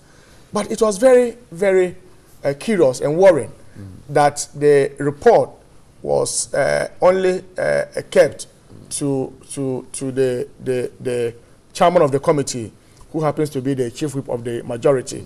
Members from the minority side, Dr. Ayeni and Mr. Aveji, didn't have copies to read. In fact, attempts were made to lay it somewhere on Wednesday, Thursday, but there were some protests from our side that they had not seen the report, and so they were not sure if their input were captured into the report. Finally, Pius makes the allegation that Honorable Dr. Dominic Ayeni was not available, and which his portion of the report couldn't have been. That is not true, and that it was the minority's version of the report that is not true. In fact, even on Thursday, a meeting was scheduled at 4 o'clock. Dr. Ayeni was available. Nobody turned up. In fact, from every indication, the majority have proven that they wanted to do a cover-up. Why? You have a meeting at 4 o'clock on Thursday. Dr. Ayeni was there. How do you know that he wasn't available? That's not true. But what I'm telling you is that it was finally late on Friday. And per our own standing orders, go to standing order 80. Let me read. Go to 80. Hold on. Let me read. If you lay a document on Friday, you can only move a motion for it to be debated only after 48 hours. Right. Excluding days that Parliament do not sit. We don't sit on Saturday, we don't sit on Sunday, and we don't sit on Monday. So you could not have been moving the motion for it to be debated on Tuesday. That was wrong. And that was what we drew their attention to. In any case, you lay a document, members are not given copies of it. You come to Parliament on Tuesday morning, you are given the document, about 146 or 147 page document, and you are asked to debate that same document on that same morning. How can you make meaningful input? Who do we blame for that? We blame the chairman of the committee because he chairs the committee. Pius says we should blame the printers. Why? Come on. I didn't. Who are the printers? Who are the printers? I said that. I said that. I think that and I'm able to concede that if it indeed printing was done on Monday, I thought that printing could have been done over the weekend. Right. Okay. But for me, fundamental questions exist. And I did point to you that on the floor of the House, when the minority leader was making the point that they had not read the report, he indeed indicated that there were statements that he thought should have been in the report that were not in the report. The initial if you didn't read the report, if you didn't read the report, how could you have come to the conclusion that there was a particular statement that should have been in the report that was not in the report? Okay, Mo. So I was on the floor when you came. Yes. So what I'm telling you, if you need to concede that in fact, Dr. Ayeni no, but speak to and Mr. Aveji, if you didn't read the report, how are you humanly possible? I'll let him respond. They did everything humanly possible to get their inputs captured into the his phones were not off. You don't. His light was not off. His computer was not crashed. It's not true. You don't do a report of the majority and you expect all of us to accept it. And so, you see what we have done. So that was why you walked out. I have the standing orders of Parliament. No, 2000. Hold on. Go to 210. No, I'll go there to 210, but let me stay with order 114 as the PN Africa. So it says, in case of a division, Mr. Speaker shall direct that lobbies be cleared, and upon such direction being given, the division bells shall be rung for 1 minute.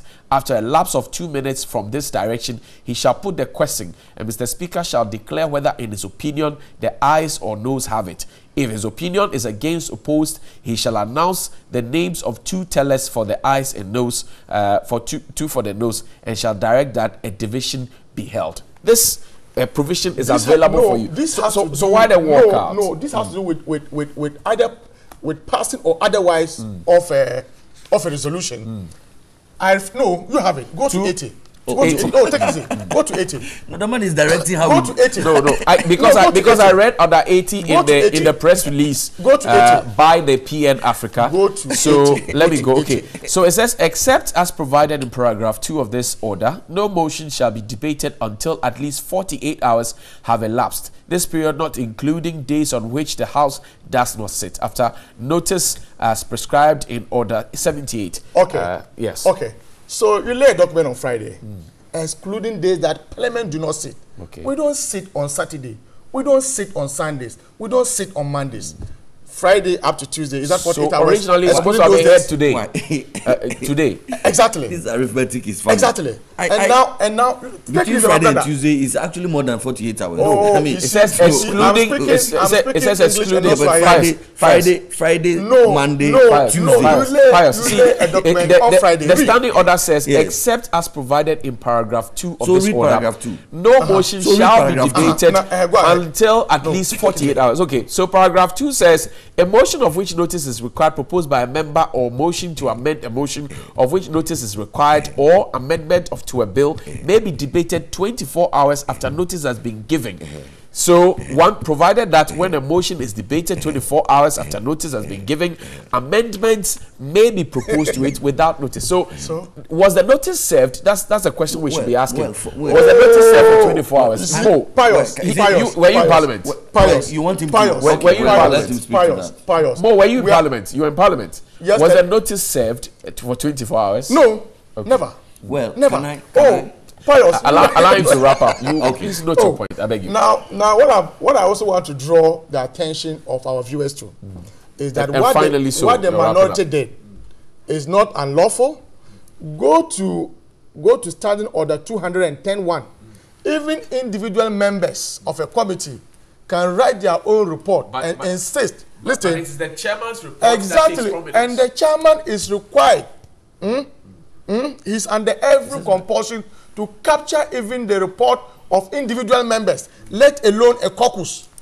See, there's no such thing as a caucus. There's a proverb in the operations of a parliamentary committee. There's no such thing as a caucus. So you don't go. Well, let him finish. Caucus is not recognized in Parliament. I'm saying that in the operations of a committee of Parliament, it is not the case that the NDC would go into caucus and write a report and bring it. So well, you finish. I beg you. You finish. Standing Order 210, and you will know. Not even the minority side, even an individual member of the committee can do a report and insist, and that must be respected, that those views captured in his or her report be captured in the entire report. You don't do a report. No matter how late. Yes. No. It's not about being late. Why? You do a report. No one has a copy of it. You only come to give it to members in the morning, and you expect members to debate that same motion on that same day.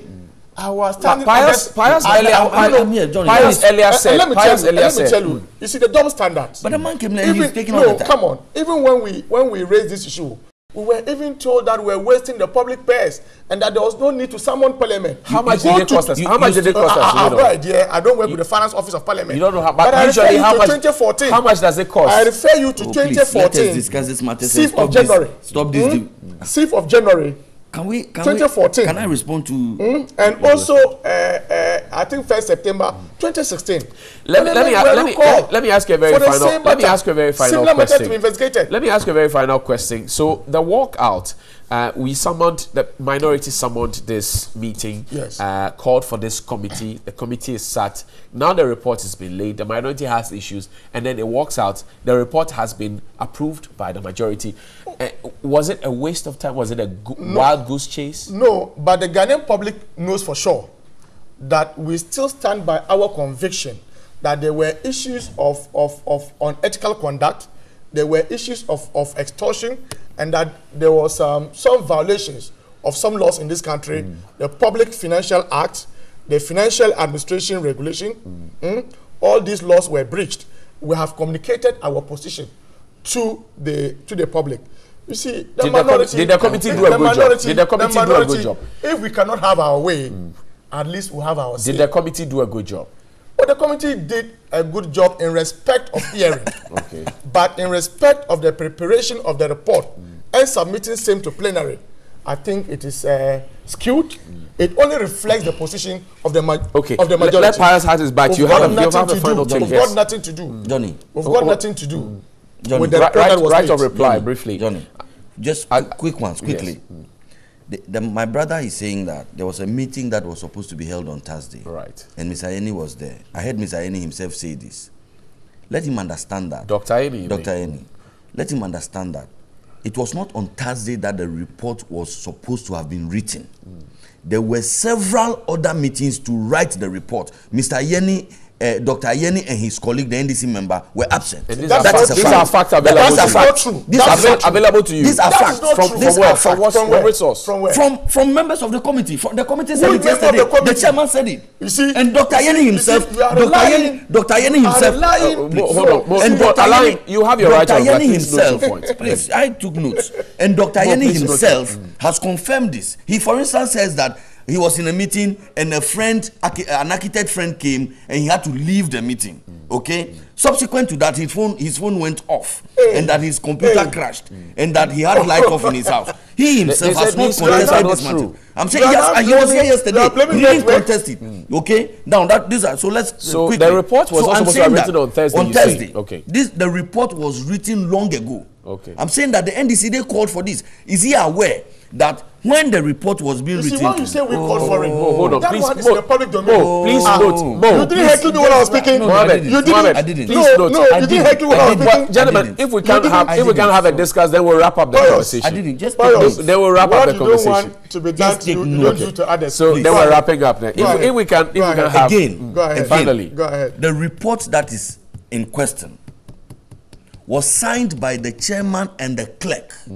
So I'm saying that you are the media, you speak to the clerk, and the clerk will tell you how the report was composed. There was a meeting. The NDC members did not turn up at those meetings. These are facts available to you. That is not true. And you see, their position is that we have a report, incorporate it into the work of the committee. Okay, that is. I'm telling my brother that is not how the work of parliamentary subcommittees are done. My friend, where have you learned that? Where have you learned? I have referred to the standing orders of parliament. I'm saying that. It's written in English. No. Let's finally. Listen, Pius is not going to. Pius, hold on. Allow him to read. For clarity's sake. Order 210 says any member of a committee may bring up. Your microphone is off. It says any member of a committee may bring up a report for its consideration. And all such reports shall be fully entered in minutes of proceedings of the committee When all reports have been brought up, the chairman shall propose the reports in order until one is accepted as a basis for discussion. Absolutely. Beginning with his own report and proceeding with the remainder in the order in which they were brought up. Yes. The question to be proposed by the chairman on any report shall be that the report brought up by so and so be read a second time, paragraph by paragraph. Yes. When this question has been agreed to, it shall not be proposed on any further reports, Absolutely. but any portion thereof may be offered as amendments to the report under consideration if they are relevant to it. You were not here. You were not here. I never did. No, you were not here. No, you are not. No, you came late, so you. Here on this program, I did indicate to you that it is true that any member can write a report and bring it, but that report ought to be discussed by the committee. Agree. And there was time for that. You failed to show up. Okay. Only for you. So when was the report of the minority dismissed? And not because no matter how late you present the report, we're late. Don't let us buy into. But I'm saying that you speak to the clerk. Okay. So why did the clerk? So I asked the question. So why did the clerk? Why? That's why I was going to that. I'm saying that report was signed by the clerk of the committee. Okay. Are you saying that the clerk was under compulsion to? You failed to come. Okay. Thank you. You failed to come to the committee. Had cleared them. And you failed to come to the committee as baseless and useless. On behalf of my two brothers, president. I want to say thank you to you for watching. Honorable Mohammed Abdulaziz, the member of parliament from Mion constituency, is here on behalf of the NDC, and Pius and Hajide is a deputy minister for youth and sports. He is here on behalf of the NPP. Don't worry, it's just a learning curve for all of us. We're learning the parliamentary proceedings. Pius has raised his point, Mo has raised his point. Gentlemen, I thank you very much for your time. Thank you. They are friends. They will be drinking coffee shortly. Don't go and get yourself I'm sure you had first when I didn't come. No, but I mean, you I wasn't ranting. I was telling the people that. Let's shake hands, gentlemen. No, you just come on. I'm suggesting to you that the members of the committee. We'll be back after this. Okay, welcome back. So, of course, we all know of or have heard about the affirmative action bill, and it is still on the tables of the legislature to pass it in Parliament. And we're talking about it because it is a very important bill that needs to be passed for the disadvantaged in society. You and I, remember, do have a disability of some form. Just because it may not be obvious doesn't mean we don't have to talk about it. Certainly, talking about it with me, I have Joshua Makubu. He's an advocacy officer for Ghana Federation of Disability Organizations, as well as the Vice President also here, Mawunyo Yako Daba. And this interview is supported by Star Ghana with funding from UKA, Danida, and European Union. Good morning, gentlemen and lady. Good morning. Hope you're all doing well. Very well. So fortunately for us, if we live to see tomorrow, the President will be giving the State of the Nation's address. I'm interested in finding out your individual personal desires to hear him talk about in the State of the Nation's address. Let me start with you, Joshua. Thank you very much. I expect the President to talk about the vulnerable tomorrow and the marginalized.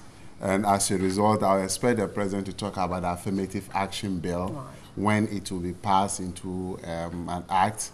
By then, I also want the President to highlight the inconsistencies as it may appear in the affirmative action bill, because we have taken a position that it is not as inclusive as it should be.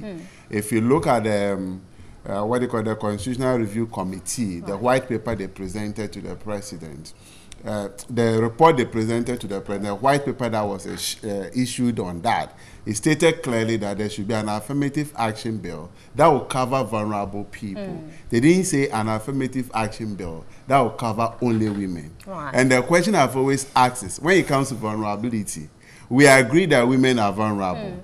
They need to be pushed to occupy certain positions as far as decision making is concerned. But let's look at a woman and a blind person who is more vulnerable. A woman and a person in a wheelchair who is more vulnerable. So I think when it comes to the affirmative action bill, disability should be given a priority. And that is exactly what we want to see the President talk about. For you, Mawunyo, also, what exactly would you want? Particularly, you are a woman.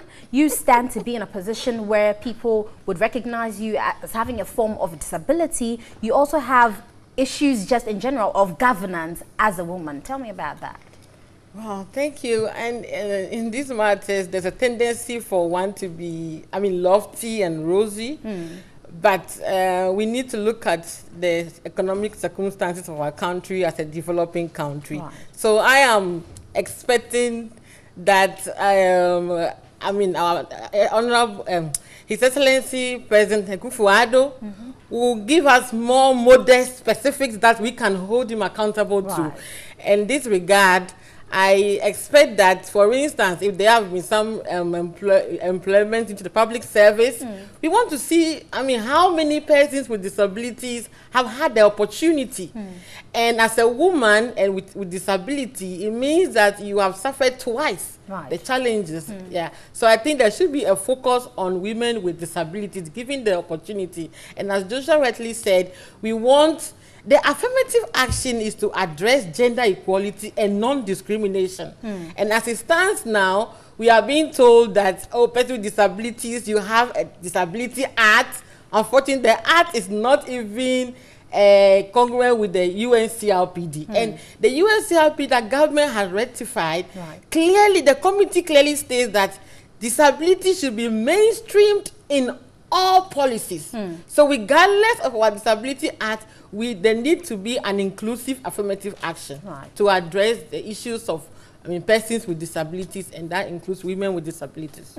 Well, governments have come and gone, and oftentimes there are promises that are made. But even when, like you said, they should make the comments specific so that you can task them to it. But even when you know about it, how easy is this interaction with government or stakeholders to actually involve you in the decision processes? Involving persons with disabilities in decision processes has not been very, very easy when it comes to governance and then political parties. I was asking myself, how many of our political parties have disability wings? Are we not an identifiable, what they call it, grouping?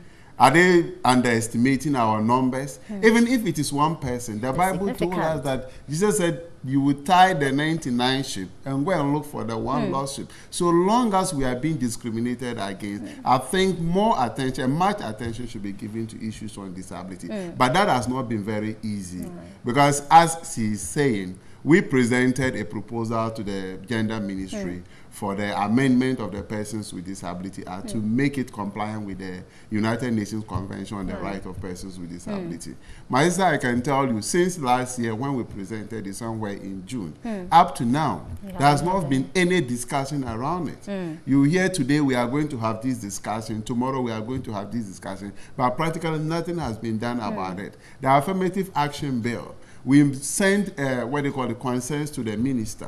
There was even an opportunity when one of our colleagues met the Parliamentary Select Committee on employment and the social work. And we told them that, look, the affirmative action bill as it stands now does not include persons with disability. There are a lot of examples all over the world where the issues on disability has been integrated into what? Affirmative action. And that is what Ghana should be doing now. And nobody should tell us that they will do gender equality affirmative action bill for women and they will come and do this. That one economically doesn't make any sense. Today we are interested in supermarket, one-stop shop. So why can't we have a comprehensive affirmative action bill? You take it and all vulnerable groups, women are catered for, persons with disabilities are catered for, and it becomes difficult to even engage with them. Not even when you as an individual have struggled to fight your way into the political arena and belong to a political party and work for a political party, you are still being seen as incapable, not fitting, and decisions are taken without your consent. That is what persons with disability have been left to in Ghana. And I'm telling them that, look, the Sustainable Development Goals, we can never achieve anything when disability is not mainstream into whatever we are doing. So getting engagement with government is very difficult. Very well. Maunyo, for you, accessibility to healthcare and education, as well as the infrastructure, over the years, how have you seen this been tailored to suit persons with disability?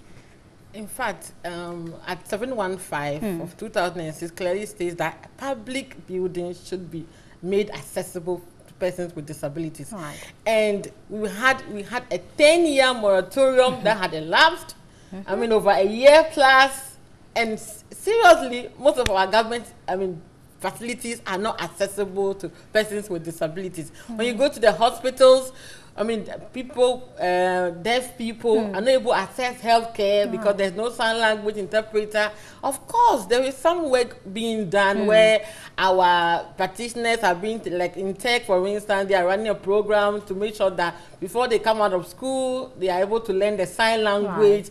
But beyond that, we need to take concrete measures at the various hospitals to make them accessible to persons with disabilities. Seriously, I've always looked at a situation where there will be, let's say, a clinic in all the regional hospitals to address the psychological being of persons with disabilities. They're looking at the mental status, because it's not easy. Somebody even without a disability going through some events of life, seriously, sometimes you are even flawed. How much more a person with disability? You see, you go through so much psychological stress that you need to be handled. And I think many of our challenges will be won if those psychological needs are addressed. And looking at even persons with mental health who have recovered by the use of psychiatric medications, how are we integrating them back to society? Are they accepted by their families? Because seriously, some of them go to, I mean, they are the psychiatric hospitals, they are okay. The hospital is saying you can be home and be handled as an OPD case, but the family is not even ready to take them. But you know, when you mentioned finally that people, maybe in the regions, we should consider setting up institutions, don't you think that further marginalizes people with disabilities? That may be someone's view, but what's your take on that? Let me give a clarity to that. What I'm trying to say is that there are already regional hospitals. So maybe, I mean, in mainstreaming disability, because sometimes when you leave the whole issues general, you are taking care of everybody, you tend to forget or leave us out. SDG said, leave no one behind. Certainly. So we should make efforts to make sure that we are bringing persons with disability to access health care. For instance, persons with albinism. By the lack of pigmentation, we are prone to cancers that many of persons with albinism die through cancer. It's even, the statistics even show that it's even more than the attacks or the mutilations on persons with albinism. They die through cancer more. So you need something like that to do our work, to educate them, do screening. Eye screening, because the lack of pigmentation also affects the eyes. So many of persons are unable to stay in school. So you need to continue to do eye screening to be able to manage the limited vision. And then also with the skin, and then the skin screening as well. And, I mean, giving them sun lotions, prescribing that for them to continually use it. Because you need to protect yourself to avoid getting the cancer, which obviously NHIS does not even cover. Finally, just give me your words, Joshua, before we wrap up here. His Excellency President Nana Addo Dankwa Akufo-Addo, we wish you well as you present your State of Nation address tomorrow. But we will want you to emphatically state or categorically state that the affirmative action bill in its current state should be made inclusive. If not, any passage of an affirmative action bill that does not take care of disability is a human right violation. And as a human right advocate, I don't expect His Excellency the President to commit that error. Very well. On that final note, I won't say anymore. I'm sure the President has heard this passionate appeal. This is Joshua Makubo. He's the Advocacy Officer for Ghana Federation of Disability Organizations, as well as Mawunyo Yako Daba. She's the Vice President for the Ghana Federation of Disability Organizations. This interview is supported by Star Ghana with funding from UK Aid, Danida, and European Union. We have more for you here. Stay with us.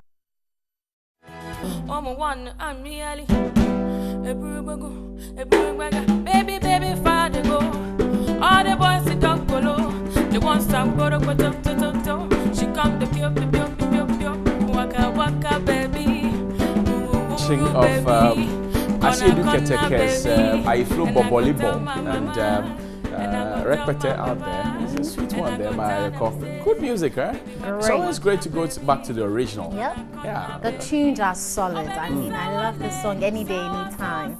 It's good. We'll talk about that, but tomorrow the President of the Republic will be presenting the State of the Nation address to Parliament. So here at Media General, we've done a recap of some of what the President said last year.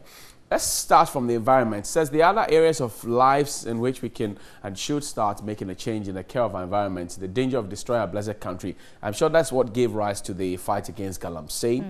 I must say that the fight against galamsey has traveled very far, and it's important that we sustain it.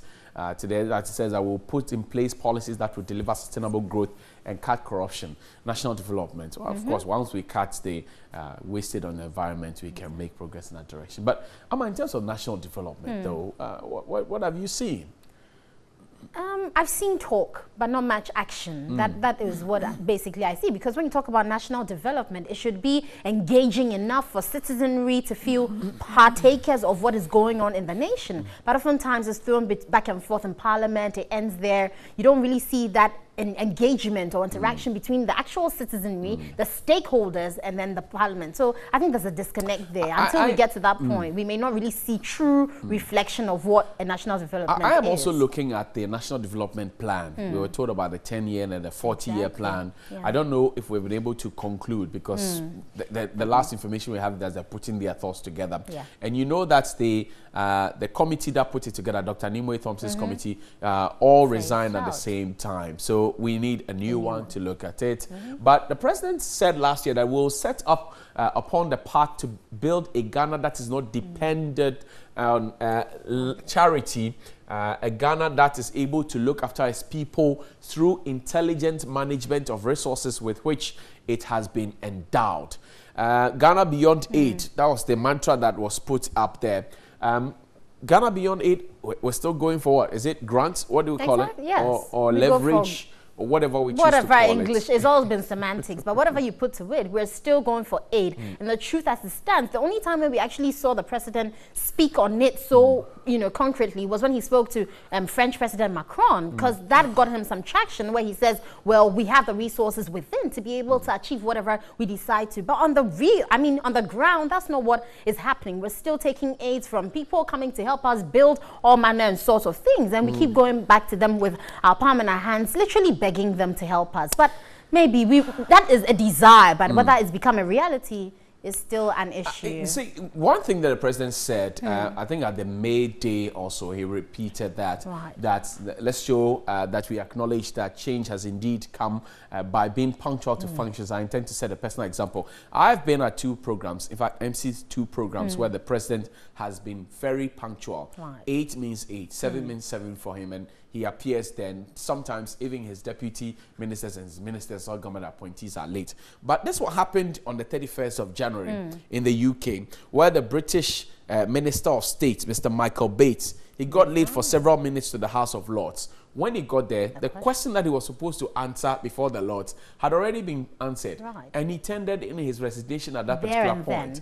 Here in this part of our world, I don't know. Is it possible? Can we ever do that? Johnny, people should have that self-respect enough to actually respect Ghanaians and do the right thing like this British parliamentarian did. But we said, it's become the order of the day. I can walk late into any function and I'll still be giving the opportunity to perform my function, my role. And so, it's business as usual. I would have thought that once the president is leading, because the president is over 70.